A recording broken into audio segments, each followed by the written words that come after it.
ಸಖತ್ ಖಾರ ಬಣ್ಣ ಮತ್ತು ರುಚಿ ಆಚಿ ಚಿಲ್ಲಿ ಪೌಡರ್. ನಮ್ಮ ಮೆಟ್ರೋ ಪ್ರಯಾಣಿಕರಿಗೆ ಗುಡ್ ನ್ಯೂಸ್ ಅಂತಾನೆ ಹೇಳಬಹುದು. ಇನ್ನು ಮುಂದೆ ಹಳದಿ ಮಾರ್ಗದ ರೈಲುಗಳು ಪ್ರತಿ ಸೋಮವಾರ ಬೆಳಗ್ಗೆ 5:05 ಆರಂಭ ಆಗಲಿದ್ದು ಡೀಟೇಲ್ಸ್ ಇಲ್ಲಿದೆ.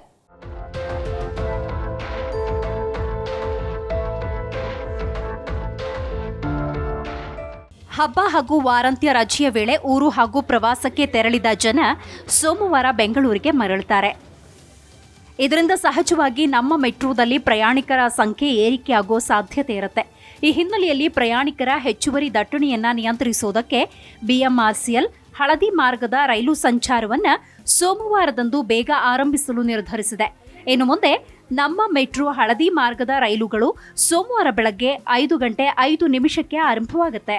ಮೊದಲ ಮೆಟ್ರೋ ರೈಲು ಸೇವೆ ಆರ್ವಿ ರಸ್ತೆಯಿಂದ ಡಾಲ್ಯಾ ಎಲೆಕ್ಟ್ರಾನಿಕ್ಸ್ ಬೊಮ್ಮಸಂದ್ರ ನಿಲ್ದಾಣಗಳಿಂದ ಹೊರಡಲಿದೆ. ಆರ್ವಿ ರಸ್ತೆ ಮತ್ತು ಬೊಮ್ಮಸಂದ್ರದಿಂದ ಬೆಳಗ್ಗೆ 5:05 ಮತ್ತು 5:35 ಮೆಟ್ರೋ ಆರಂಭವಾಗುತ್ತೆ. ಈ ವಿಶೇಷ ವ್ಯವಸ್ಥೆ ಕೇವಲ ಸೋಮವಾರಕ್ಕೆ ಮಾತ್ರ ಅನ್ವಯ. ಮರುದಿನ ಮಂಗಳವಾರದಿಂದ ಹಳದಿ ಮಾರ್ಗದ ಮೆಟ್ರೋ ಸೇವೆಗಳು ಎಂದಿನಂತೆಯೇ ಬೆಳಗ್ಗೆ 6 ಗಂಟೆಯಿಂದ ಪ್ರಾರಂಭ. ಹಸಿರು ಮತ್ತು ನೇರಳೆ ಮಾರ್ಗದಲ್ಲಿ ಸೇವೆಗಳು ಬೇಗನೆ ಪ್ರಾರಂಭ ಆಗುವುದರಿಂದ ಹಳದಿ ಮಾರ್ಗದಲ್ಲೂ ಸೇವೆ ಒದಗಿಸುವಂತೆ ಪ್ರಯಾಣಿಕರು ಆಗ್ರಹಿಸಿದರು. ಪ್ರಯಾಣಿಕರ ಪ್ರತಿಭಟನೆಯ ಬಳಿಕ ಈ ಕ್ರಮವನ್ನು ಕೈಗೊಳ್ಳಲಾಗಿದೆ. ಸೋಮವಾರ ಬೆಳಗ್ಗೆ ತಮ್ಮ ಊರುಗಳಿಂದ ಬೆಂಗಳೂರಿಗೆ ಬರುವ ಪ್ರಯಾಣಿಕರ ಸಂಖ್ಯೆಯಲ್ಲಿ ಹೆಚ್ಚಳವಾಗುವ ಹಿನ್ನೆಲೆಯಲ್ಲಿ ಈ ನಿರ್ಧಾರ ತೆಗೆದುಕೊಳ್ಳಲಾಗಿದೆ.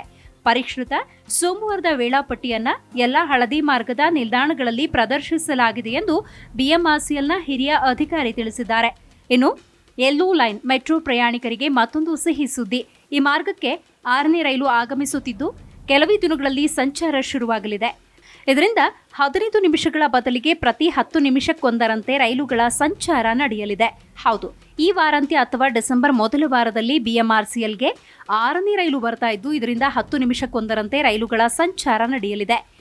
R V route to Bommasandra yellow line ಸಂಚಾರ ಮಾಡಲು 6ನೇ ರೈಲು ಕೋಲ್ಕತ್ತಾದ ಟಿಟಾಗರ್ನಿಂದ ಹೊರಟಿದ್ದು ಡಿಸೆಂಬರ್ ಮೊದಲ ವಾರದ ಒಳಗೆ ಈ ರೈಲು ಬೆಂಗಳೂರಿಗೆ ತಲುಪಲಿದೆ.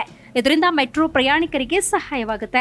ಸದ್ಯ ಯೆಲ್ಲೋ ಲೈನ್ನಲ್ಲಿ ಸಂಚಾರ ಮಾಡೋದಕ್ಕೆ 5 ರೈಲುಗಳು ಮಾತ್ರ ಇದೆ. ಪೀಕ್ ಅವರ್ನಲ್ಲಿ 15 ನಿಮಿಷಕ್ಕೊಂದರಂತೆ, ನಾನ್ ಪೀಕ್ ಅವರ್ನಲ್ಲಿ 19 ನಿಮಿಷಕ್ಕೊಂದರಂತೆ ಮೆಟ್ರೋ ರೈಲು ಸಂಚಾರ ಮಾಡ್ತಾ ಇದ್ದು 6ನೇ ರೈಲು ನಮ್ಮ ಮೆಟ್ರೋಗೆ ಬರ್ತಾ ಇದ್ದು ಈ ಹಿನ್ನೆಲೆಯಲ್ಲಿ ಪೀಕ್ ಅವರ್ನಲ್ಲಿ 15ರ ಬದಲಿಗೆ 10 ನಿಮಿಷಕ್ಕೊಂದರಂತೆ, ನಾನ್ ಪೀಕ್ ಅವರ್ನಲ್ಲಿ 19 ನಿಮಿಷದ ಬದಲಿಗೆ 15 ನಿಮಿಷಕ್ಕೊಂದರಂತೆ ಮೆಟ್ರೋ ರೈಲು ಸಂಚಾರ ಮಾಡಲಿದೆ. ಸಿಗ್ನಲಿಂಗ್, ಸುರಕ್ಷತೆ ಸೇರಿದ ಹಾಗೆ ಇತರ ಪರೀಕ್ಷೆಗಳನ್ನು ಬಿಎಂಆರ್ಸಿಎಲ್ ಅಧಿಕಾರಿಗಳು ನಡೆಸಲಿದ್ದು ಆ ಬಳಿಕ ರೈಲು ಸಂಚಾರ ಆರಂಭವಾಗಲಿದೆ. ಈ ರೈಲುಗಳು ಸೇವೆ ಆರಂಭಿಸಿದಲ್ಲಿ ಕಾಯುವಿಕೆ ಮತ್ತಷ್ಟು ಇಳಿಕೆಯಾಗುತ್ತೆ. 6ನೇ ರೈಲಿನ ಕಾರ್ಯಾಚರಣೆಯಿಂದ ರೈಲು ಸಂಚಾರ ಸಮಯ ಇಳಿಕೆಯಾಗಲಿದ್ದು ಡಿಸೆಂಬರ್ ಮತ್ತು ಜನವರಿ ಆರಂಭದಲ್ಲಿ ಇನ್ನೆರಡು ಹೊಸ ರೈಲುಗಳು ಟಿಟಾಗರ್ನಿಂದ ಬೆಂಗಳೂರಿಗೆ ಬರಲಿದ್ದು 2026ರ ಆರಂಭದಲ್ಲಿ ಗ್ರೀನ್, ಪರ್ಪಲ್ ಮೆಟ್ರೋ ಮಾರ್ಗಗಳಂತೆ ಹಳದಿ ಮಾರ್ಗದಲ್ಲೂ ಪ್ರತಿ 5 ನಿಮಿಷಕ್ಕೊಂದರಂತೆ ಮೆಟ್ರೋ ರೈಲು ಸಂಚಾರ ಮಾಡಲಿದೆ. Desk bureau, G Kannada news.